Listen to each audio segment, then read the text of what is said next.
Ibnu Palmarin Ndiol Aïda Ibnu Palmarin combat ba metti na demi-finale raw gadu la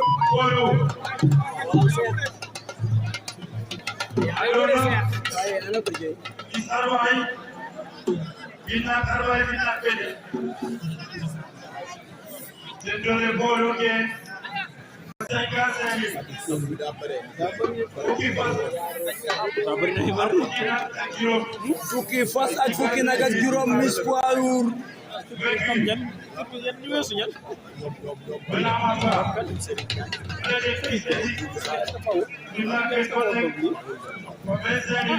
ñoom scan ñoom seen ñoom duñu sax ñooñu xam ñooñu duñu wàcc xaay ñu teg fi 10 millions teg fi 15 millions gisoo leen waaw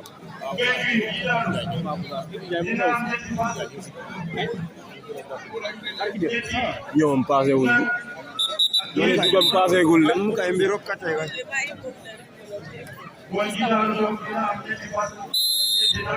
Jamal Daaru mën na dugg si de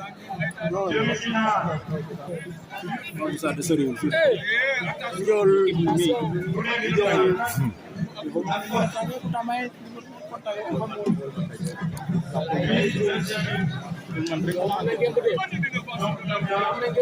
koy man rek Toubacouta mu ngi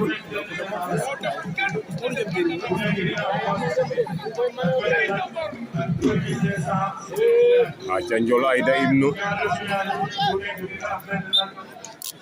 Palmarin Ndiol Aïda ndeysaan combat bi metti na yàgg na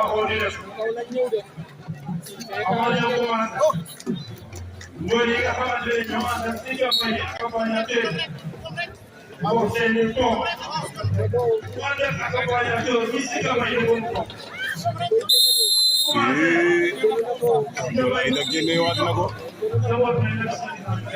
Ndiol Aïda génne na Ibnu jël na 2 avertissement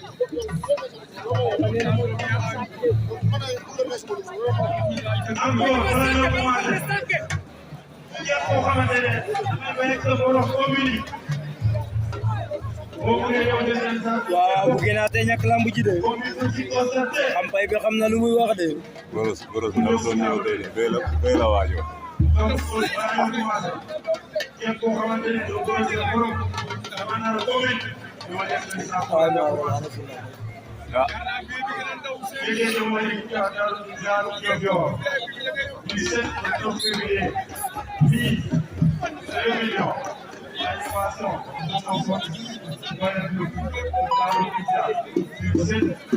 imposé loo am de imposé loo am de imposé loo am de waaw waaw ku nekk day jël 2 avertissement cey combat bi neex na de ku nekk day am 2 avertissement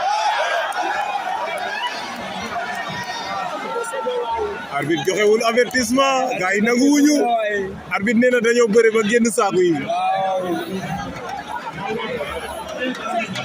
arbitre nee na y a pas de avertissement il y a de bëre ba génn saaku yi la wax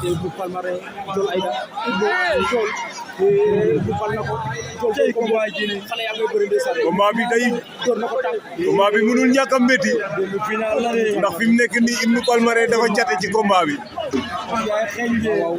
Ibnu Palmarin takk na ko Ndiol Aïda bañ na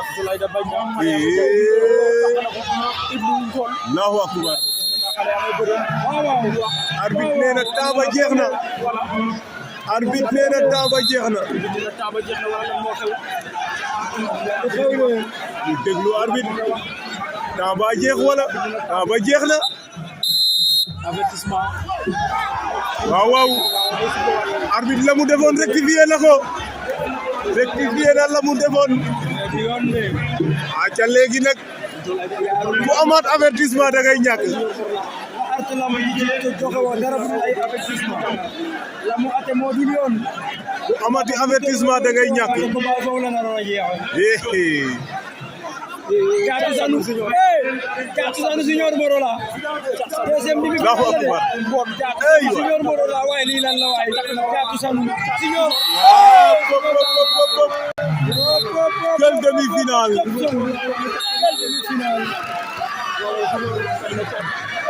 Junior daan na Caatu Junior daan na Caatu Sanu Junior bu Morola daan na Caatu Sanu gele geewi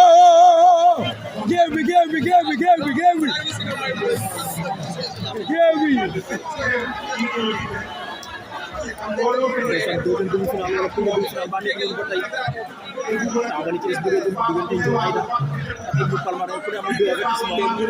avertissement deuxième demi-finale première demi-finale waaye deuxième demi-finale ba leer allez bu dal marin Ndiol Aïda première demi-finale bi leer ak ba léegi Junior Morola ko daan Ndiol Aïda taba jeex wala bi sonu taba jeex nañ ko mi leen di mayaat mi-temps